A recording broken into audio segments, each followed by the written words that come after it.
Hello student, हमारा आज का टॉपिक रहेगा स्टोरेज यूनिट और मेमोरी। आज हम इसके बारे में बात करने जा रहे हैं। तो मेमोरी क्या है? मेमोरी को हम हिंदी में कहते हैं स्मरण शक्ति। ठीक है, मेमोरी पावर यानी कि स्मरण शक्ति, जो आपकी याददाश्त होती है उसे मेमोरी कहते हैं। लेकिन जब बात आती है कंप्यूटर की, जब बात आती है किसी मशीन की, तो मेमोरी क्या है? कंप्यूटर में मेमोरी या स्टोरेज यूनिट वह व्यवस्था है, वह भंडारण क्षमता है जिसमें डाटा स्टोर रहता है, जिसका प्रयोग हम समय आने पर कर सकते हैं। आवश्यकता पड़ने पर हम उस डाटा का उपयोग कर सकते हैं। हम अपने डाटा को भंडारण के रूप में सुरक्षित रख सकते हैं। अब बात आती है, देखो ये तो आपकी हो गई स्टोरेज यूनिट, मेमोरी की बात हो गई। अब क्या मेमोरी की क्षमता भी होती है? मेमोरी की क्षमता भी होती है। तो हम बात करने जा रहे हैं अब कैपेसिटी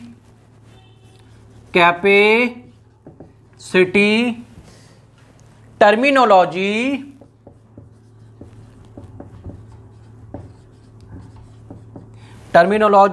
ऑफ मेमोरी। ठीक, यानी कि मेमोरी की जो क्षमता होती है उसकी शब्दावली आपको बताने जा रहे हैं कि मेमोरी हम किस तरीके से नापते हैं, कितने बाइट में मेमोरी होती है, किसकी कितनी क्षमता होती है। अगर हम कंप्यूटर लेने जाते हैं तो हम कंप्यूटर लेने के टाइम हम पूछते हैं दुकान पर कि भैया इसकी मेमोरी कितनी है, तो आपको शॉपकीपर ये बता देता है जो जहाँ से कंप्यूटर ले रहे हैं कि इसमें 4 GB रैम है और 1 TB हार्ड डिस्क है। आज के जो कंप्यूटर आ रहे हैं उनमें 1 TB हार्ड डिस्क आ रही है। 1 TB हार्ड डिस्क में यानी कि 1 TB में कितना होता है? 1024 गीगाबाइट 1024 गीगाबाइट होते हैं 1 TB में। ठीक, अब मेमोरी एक आपकी क्या हो गई? मेमोरी स्टोरेज यूनिट है। और एक बात ध्यान रखना, जो मेमोरी है वो कंप्यूटर का महत्वपूर्ण हिस्सा है। अगर कंप्यूटर में मेमोरी ही नहीं होगी तो आप उसमें कोई भी डाटा सेव नहीं कर सकते हैं। ठीक है, हमारा डाटा किस में सेव होता है? हमारा डाटा सेव होता है सेकेंडरी मेमोरी में। सेकेंडरी मेमोरी यानी कि आपकी क्या हो गई? Hard disk. हार्ड डिस्क 2 प्रकार की होती है आपकी, internal, external. Internal hard disk वो होती है जो कंप्यूटर में इनबिल्ट रहती है, उसी में लगी हुई रहती है। एक्सटर्नल वो होती है जिसको हम अलग से, जैसे हमारी पेन ड्राइव होती है ना, वैसे ही हमारी एक्सटर्नल हार्ड डिस्क होती है। ठीक, इसको हम कंप्यूटर में कनेक्ट कर लेते हैं। इसमें हम अपना डाटा एक स्थान से दूसरे स्थान पर आसानी से ले जा सकते हैं। इसकी जो कैपेसिटी होगी, स्टोरेज क्षमता होती है, वो बहुत ज़्यादा होती है। ठीक है, अब बात करते हैं कि भाई मेमोरी की शब्दावली की। हमने यहाँ पे आपसे एक प्रश्न करा है अब कि क्या मेमोरी की शब्दावली होती है, जो क्षमता है मेमोरी की, कैपेसिटी की। हाँ, इसकी एक शब्दावली, एक टर्मिनोलॉजी है, किस तरह आप इसको इस तरीके से समझ सकते हैं। 1 बिट, आपके सबसे छोटी इकाई कौन सी होगी, यूनिट कौन सी होगी? 1 बिट किसके बराबर होती है? 1 बिट होती है बाइनरी डिजिट के बराबर। एक बाइनरी डिजिट के बराबर होती है। ठीक, अब 1 नेबल में क्या होगा? इसके बाद आती है इससे बड़ी 1 नेबल 4 बिट। कितनी हो गई? 4 बिट। अब बात आती है इसके बाद बाइट, 1 बाइट। 1 बाइट में आपके होते हैं, देखो 8 बिट या 2 निबल। 2 निबल। ठीक, फिर नेक्स्ट अब इससे आगे बढ़ते हैं। 1 किलोबाइट में कितने होते हैं? 1 किलोबाइट में होते हैं 1024 बाइट।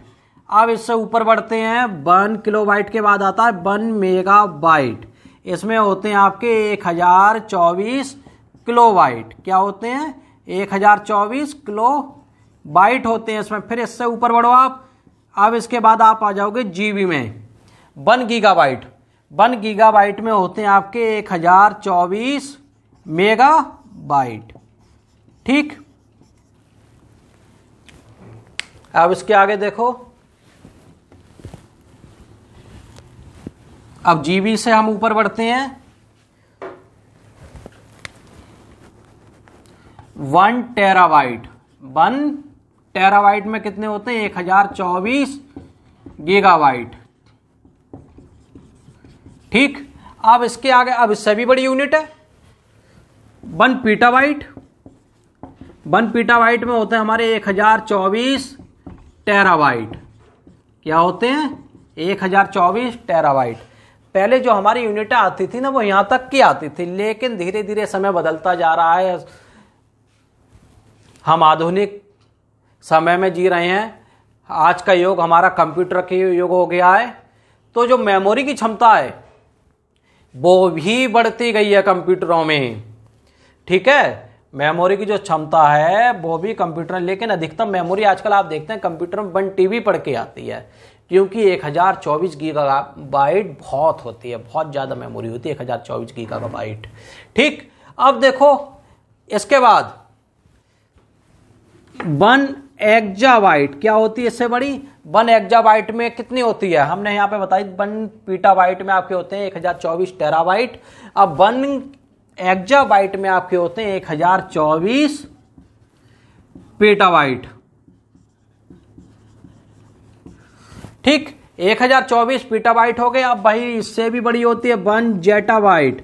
1 जेटाबाइट में होते हैं 1024 एक्जाबाइट होते हैं। ठीक, अब इससे अगर आगे बढ़ोगे तो और भी है 1 योटाबाइट। 1 योटाबाइट 1024 कितने होते हैं? जेटाबाइट।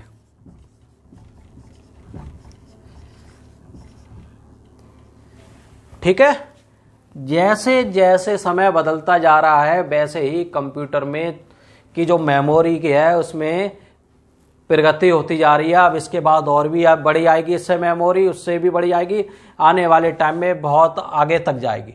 पहले हम कहाँ तक पढ़ते थे? हम केवल पढ़ते थे, टीबी तक ही समझते थे कि टीबी तक ही होती है, लेकिन आज के टाइम आप देख रहे हो कहाँ तक पहुँच गई, योटाबाइट 1024 जेटाबाइट, यानी कि इसमें क्या होगा? करोड़ों मेगाबाइट होंगे आपके, करोड़ों मेगाबाइट।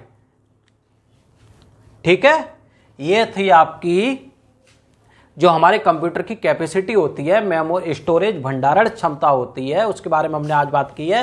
ये आपकी कंप्यूटर की भंडारण क्षमता होती है।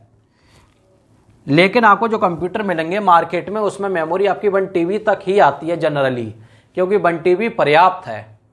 ठीक है स्टूडेंट, हमने कहाँ से शुरू किया था? हम सबसे छोटी हमारी यूनिट क्या थी? हमारी सबसे छोटी क्या थी? हम सबसे छोटी बिट है, लेकिन हम दो चीज़ों को इग्नोर कर देते हैं कि बिट और निबल, हम सीधे पहुंचते हैं बाइट पे कि बाइट सबसे छोटी है और ये सबसे बड़ी है अब तक की। ठीक है, कि आपका था यहाँ पे कि 1 बिट में हमने कितने बताए थे आपको? 1 बाइनरी डिजिट के बराबर था। 1 निबल में आपके थे 4 बिट, 1 बाइट में आपके थे 8 बिट, यानी कि 2 निबल कह सकते हो। 1 किलोबाइट में आपके यहाँ 1024 बाइट, 1 मेगाबाइट में आपके यहाँ 1024 किलोबाइट।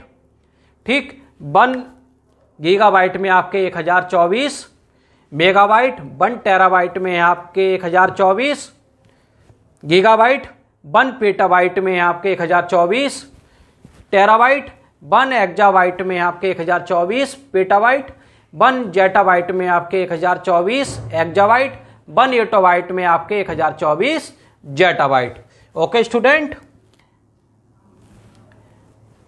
ये थी आपकी मेमोरी की शब्दावली, जो कैपेसिटी है मेमोरी की, उसके बारे में आज हमने बात की है। ठीक है, okay, thank you, have a nice day.